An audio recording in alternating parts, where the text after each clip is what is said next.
નમસ્કાર મિત્રો, અનમોલ મોતી ગુજરાતના અમારા કાર્યક્રમમાં હું અમીર વડોદરા આપ સૌનું સ્વાગત કરું છું. ફરી એક વખત પાલદેભાઈનું નામ આવશે.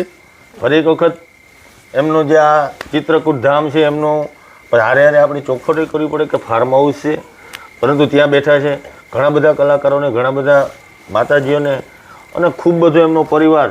એમ કહેવાય કે ભગવાને જે લીલી વાડી રાખી એની વાડી એ જ વાડીમાં બેઠા છે ખરેખર. અરે અમારે બેન પૂજાબેન ગોસ્વામી અહીંયા મહેમાન તરીકે આવ્યા છે અને ખૂબ સરસ મજાના ગીતો, ખૂબ સરસ મજાના કીર્તનો, લોકગીતો, લગ્ન ગીતો ઘણું બધું ખૂબ ગાય છે. અને ગાય છે પણ એ રીતના કે મને તમને એવું લાગે કે જાણે આપણા માટે જ ગાય. એમના અંદરનો જે ઉમળકો છે, જે ભાવ છે, તે આ ફરી એક વખત ગિરનારની ગોદમાં બેસી તમારા સુધી પહોંચાડવું છે. તો સૌથી પહેલાં પૂજાબેન, અમારા કાર્યક્રમમાં તમારું સ્વાગત છે. પહેલાં તો ભાઈ આપની જય માતાજી અને આપણી ચેનલનો ખૂબ ખૂબ આભાર કે અમારા જેવા કલાકારોને તમે મોકો આપ્યો છે. અને તમારો થોડોક પરિચય જે છે આપણે આપણા દર્શકોને બધાને આપશું. મને ટીન મસ્તીન મારા પપ્પાના ગામથી જ ઓળખે છે બધાય, લગભગ અમારા જુનાગઢ જિલ્લામાં. એટલે વંથલી તાલુકાનું અમારું ટીનમસ ગામ છે અને ત્યાં પપ્પા શિવ મંદિરની પૂજા કરે છે. અમે બાવાજી છીએ અને નાનપણથી જ મને ભજનનો શોખ. અને અમારા ઘરમાં સવારથી જ પપ્પાને જ એવો શોખ એમ કે અમારા ઘરમાં ક્યારેય હિન્દી ગીતની કેસટ વાગી નથી અને અમે કોઈ દી સાંભળાય નહોતા એમ. અમે લગભગ હું 12 વર્ષની થઈ ત્યાં સુધી હિન્દી ગીત શું છે ને અમને ખબર નહોતી એમ. અને પહેલાંથી જ અમે ભજનના માહોલમાંથી જ ઉછરાશી. અને પહેલાં તો હું મારા પપ્પાનો જ ખૂબ ખૂબ આભાર માનીશ. એ જ આપણા ગુરુ કહી શકાય. મારા પપ્પા જ મારા ગુરુ. અને અત્યાર સુધી હજી મારા પપ્પા જ મારા ભેગા આવે, એ ભેગા ન હોય ત્યાં સુધી મને પ્રોગ્રામ ઉગતો નથી એમ. અને આજે ખરેખર મારું ફર્સ્ટ ઇન્ટરવ્યુ છે અને મારા પપ્પા પણ મારી જોડે જ છે. ધનઘડી કહી શકાય. હા, આજ મારા ધનઘડી, ધન ભાગ. અને ખરેખર માલદેભાઈનો પણ ખૂબ ખૂબ આભાર. ચોક્કસ. અને આપણે આ ચિત્રકૂટમાં જ મળ્યા છે. બિલકુલ. અને બેને જેમ કીધું સાધુનું ખોડિયું છે એટલે સંતવાણી ભજન તો આપણા વારસામાં, આપણા બ્લડમાં મળ્યું હોય. અને વારસામાં જે મળ્યું હોય ને એ આપણે ગમે એવા ક્લાસ કરીએ, ગમે એટલું શીખવા જઈએ, આપણે કહેવત છે ને કે ઉગે એને કોઈ ના પૂગે. અને કુદરતે તમને એક અવલૌકિક શક્તિ હોય, એક ગોડ ગિફ્ટ હોય, એ આપ્યું છે તમને. અને સંતવાણીની વાત થઈ છે, તમારી પાસેથી લગ્ન ગીતો સાંભળવા છે, લોકગીતો સાંભળવા છે, પરંતુ આપણે કાર્યક્રમની શરૂઆત તો સંતવાણીથી જ કરશું. તો તમને ગમતું એક ભજન આપણે આપણા દર્શકોને સંભળાવશો.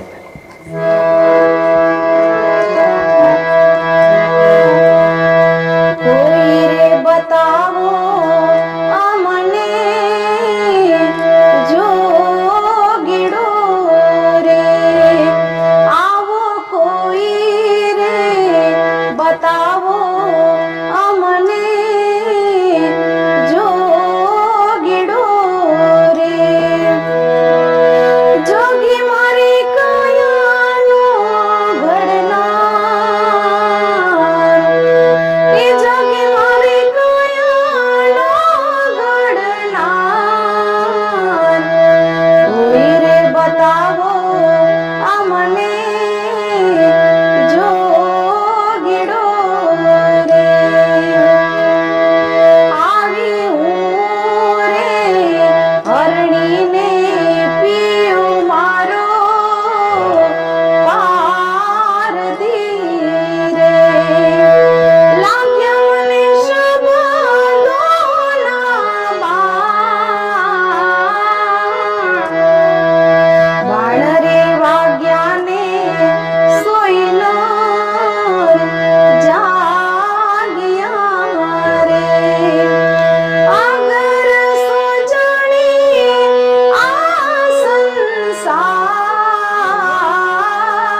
અમારા કાર્યક્રમોમાં ઘણા બધા તમારે કોઈ દિવાળીબેન ભીલની કોપી કરી છે, કોઈ વનિતાબેન પટેલની કોપી કરી છે, કોઈ ઘણા બધા કલાકારોનું એમ કહેવાય કે એને જીવું સરસ મજાનું ગાયું છે. પરંતુ મેં બેનને હું પહેલી વાર મળ્યો છું, પહેલી જ વાર એમના મોઢેથી આ સંતવાણી મેં સાંભળી છે. કદાચ હું એવું કહી શકું કે નેક્સ્ટ લલિતાબેન આવે છે. બરાબર છે. લલિતાબેનને આપણે વળી એમ કહેવાય કે એના જેવું ગાવું ને, અમુકનો અવાજ બેન એવો હોય કે જેની કોપી તમે થોડીક પ્રેક્ટિસ કરો તો થઈ શકે. અમુક કલાકારો એવા હોય કે એની કોપી કરવી ખૂબ અઘરી હોય, એ કુદરતી હોય તો જ થઈ શકે. લલિતાબેનની કોપી કરતું કે એના જેવું ગીત ગાવતું મેં હજી સુધીમાં લગભગ મેં કોઈ કલાકારને કોઈને નથી સાંભળ્યું. અને આનંદની એ વાત છે કે બેન હારે હારે સંતવાણી તરફ જઈ રહ્યા છે. અને આવનારી પેઢી જે છે, ભજન જે છે માલદેભાઈ, હજી આ પેઢી પાસે સુરક્ષિત છે એમ આપણે સમજી શકીએ, જાળવી રાખીએ. અને બેન વધારે તો સવાલો તો ઘણા બધા હોય, પરંતુ એના જવાબો મેળવીએ તો આપણે જે દર્શકોને પીરસવાનું છે એ રહી જાય. પરંતુ તમે તમારા પપ્પાની યાદી કરી છે, તો હારે હારે તમે આ ક્ષેત્રમાં આગળ વધતા હોય તો ઘણું બધું સહન કરવાનું થતું હોય, ઘણું બધું સાંભળવાનું થતું હોય. તો એવી એકાદી કંઈક એવી તમારી જીવનમાં કાંઈ ઘટના હોય તો આપણે દર્શકોને વાત કરશું. જી જી, અમે છે ને અમીરભાઈ 6 ભાંડેડા છે, અમે 4 બેનું છે. એમાં મારા મોટા દીદી છે ને એને પણ ભજનનો બહુ જ શોખ હતો. બિલકુલ. અને એ ખૂબ સરસ ગાતા, પણ એને ભણવાની વધારે લગન હતી. અને મને આ વસ્તુનો શોખ વધારે હતો. એટલે મારે ભાઈઓ 2 નાના છે. અને અમે ખૂબ જ આર્થિક પરિસ્થિતિમાંથી આમ ઉછરેલા છીએ એમ, ખૂબ જ એમ કે પહેલાં તો બધાને એવું જ હતું એમ.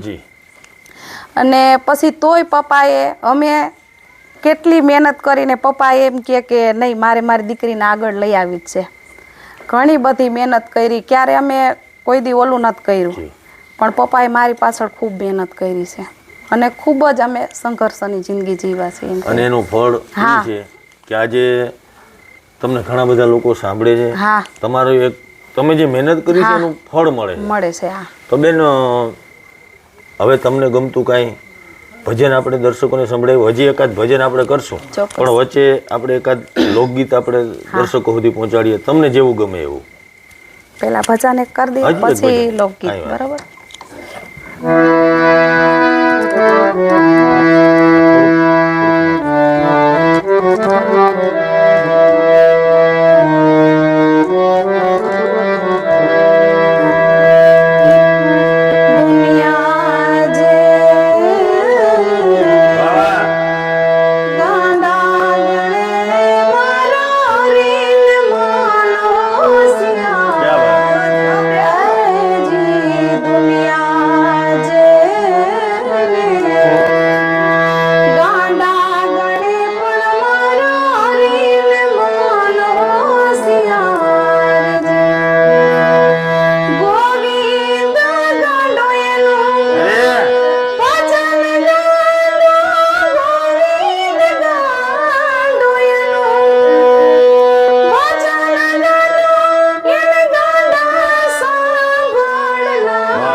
દુનિયાએ જેને ગાંડા ગણ્યા ઈ હરીને મનોસ્યા.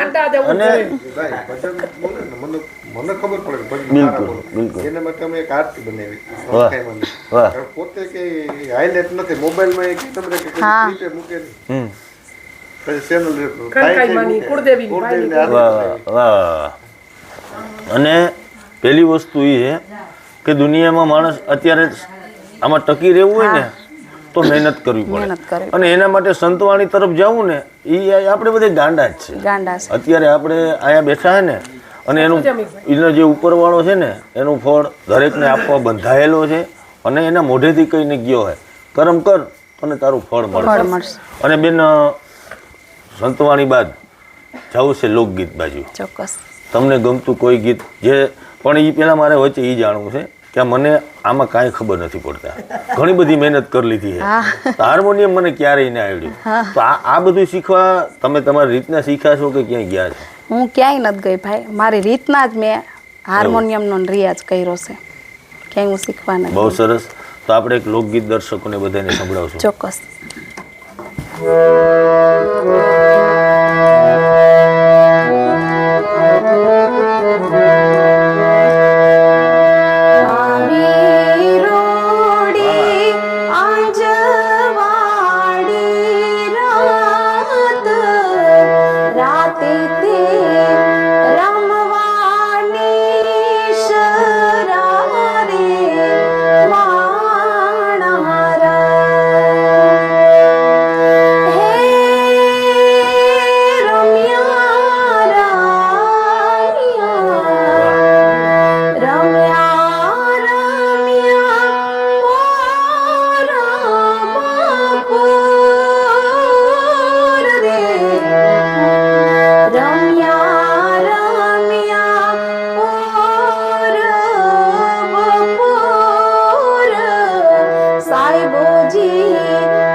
લોકગીતની વાત આવે એટલે આવી રૂડી અંજવાળી રાત છે ને એ ફરજિયાત થઈ જાય, અને એનું કારણ એ છે કે આપણા કલાકારોએ એને ખૂબ બધું સન્માન આપ્યું છે, ખૂબ બધું લોકો સુધી પહોંચાડ્યું છે, અને હારે હારે આ કાર્યક્રમના માધ્યમથી મારે મારા દર્શકોને કહેવું છે, અગર તો જે કોઈ માલદેવભાઈ જેવા સંતવાણીના ચાહકો હોય, જે કોઈ કલાકારોને ચાહતા હોય, જે કોઈ એવી જગ્યાઓમાં ભજન સંતવાણી થતા હોય, એમને અમે એવો આગ્રહ રાખશું કે આવી દીકરીઓને મોકો આપે, એમને બોલાવે, અને એમની પાસે ખરેખર જે સંતવાણી છે તે લોકો સુધી પહોંચે, અને તો જ આ ભજન જે છે ને તો જ આપણે જીવતું રાખી શકશું.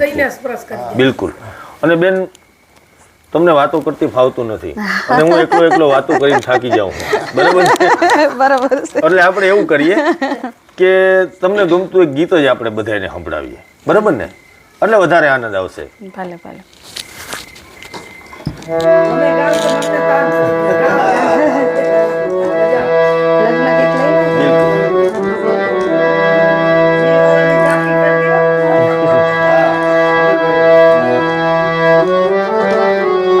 આપણે કહેવત છે કે જેની જાનમાં જતા હોય ને એના ગીત ગવાય. આજે આપણે માલદેવભાઈના ઘરે બેઠા અને પણ થોડીક એની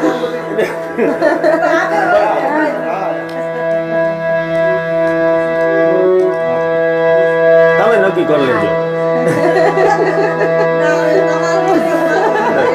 બરાબર છે ને? તમે નક્કી કરી લેજો. મેં તમને કીધું તમે નક્કી કરી લેજો. જો કે માલદેવભાઈ ના બંને દીકરાના લગ્નમાં હું ગઈ હતી ગીત ગાવા, એટલે મારે ચાલો તમને જેવું ઠીક લાગે. જીણા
દરેક કાર્યક્રમોમાં કહું છું જેને અનુસંધાને કાર્યક્રમ હોય બધામાં કીધું હોય માલદેવભાઈ ગમે એવડો કલાકાર લઈ આવીએ ગમે એવડા પૈસા આપીએ પરંતુ આપણે આ ગીતો તાજા એટલા માટે રાખવા હે કે આપણી બેન ગાવતી હોય આપણી મા ગાવતી હોય આપણી કાકી ગાવતી હોય આપણી મોટીમાં ગાવતી હોય હા અને એટલા માટે જ એને જે પોરો હોય ને કે મારો ભત્રીજો પરણે છે મારો ભાઈ પરણે છે મારો દીકરો પરણે છે અને પછી જે અંદરથી જે ગીત નીકળે છે ને એ તમને લાખો રૂપિયા દેતા ક્યાંય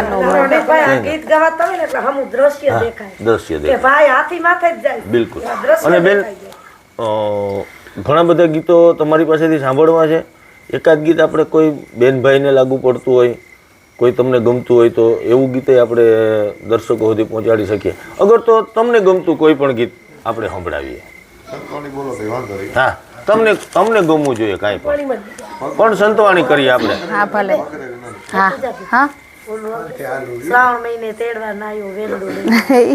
ઈ સંતવાણી કરશે બેન પગરે વિનાનો આ કરીએ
ખરેખર સૌથી આનંદની વાત એ છે કે તમે જે રસ્તે ચાલો છો અઘરો રસ્તો છે કારણ કે સંતવાણીમાં નામ મેળવવું ને એના માટે થોડુંક અઘરું છે કોઈ બીજા બધા ક્ષેત્રોમાં થોડુંક કદાચ ઈજી હશે પરંતુ આમાં તમારે થોડુંક પણ સાધુનું ખોડ્યું છે એટલે ભજન ઓટોમેટિક આવ્યું છે આવતું રહેશે તમારી મહેનત છે પરંતુ લલિતાબેનને ઓલું કર્યું તો ક્યારેય વાતચીત થઈ છે તમારે બેનારે ક્યારેય લલિતાબેન હારે ક્યારેય કાંઈ કોન્ટેક્ટ કે આમ કોન્ટેક્ટમાં નથી પણ અમે એકાદી વાર મળ્યા છે દિવ્યેશભાઈના મેરેજમાં જ આવ્યા હતા ત્યારે અમે મળ્યા હતા તો પછી જે લલિતાબેનનું ફેવરિટ ગીત હોય ને જે ભજન હોય ને એ ભજન આપણે તમારા મુખેથી સાંભળશું તમને જે ગમતું હોય તમને એવું હોય કે આ લલિતાબેન બહુ સરસ ગાય છે એ જ ભજન આપણે તમારી પાસેથી સાંભળશું જી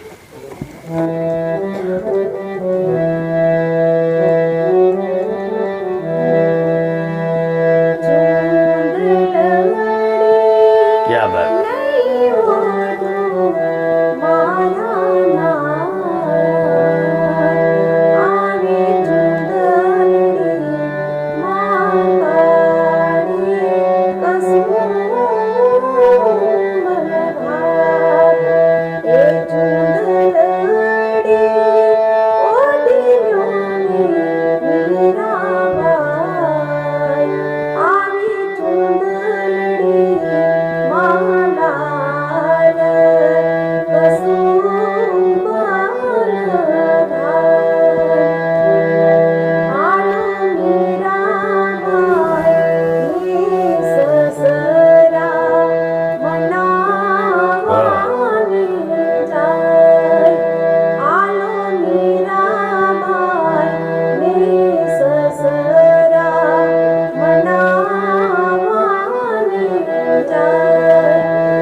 દરેક દરેક લોકોને દરેક અમારો વિડીયો જ્યાં સુધી પણ પહોંચે ત્યાં સુધી એમના પપ્પાના કોન્ટેક નંબર જે છે એ અમે તમને આમાં આપશું, બેનના નંબર પણ આપશું. અને તમને એવું લાગે કે તમારા કાર્યક્રમ માટે તમે કાંઈક પણ કરી શકો એમ છો, આપણે બીજું કાંઈ ના થાય તો કોઈને મોકો આપીએ, તક આપીએ, ચાન્સ આપીએ, એનાથી મોટી સેવા પણ કાંઈ ના હોય. અને એના માટે આપણે બધા નિમિત્ત બનીએ તો એવી એક નાનકડી કોશિશ કરશું. ઘણા બધા ભજનો જેટલું સાંભળીએ એટલું ઓછું, પરંતુ સમય મર્યાદામાં આપણે કાર્યક્રમ આપવાનો છે. ખૂબ સરસ મજાના ગીતો ગાયા છે.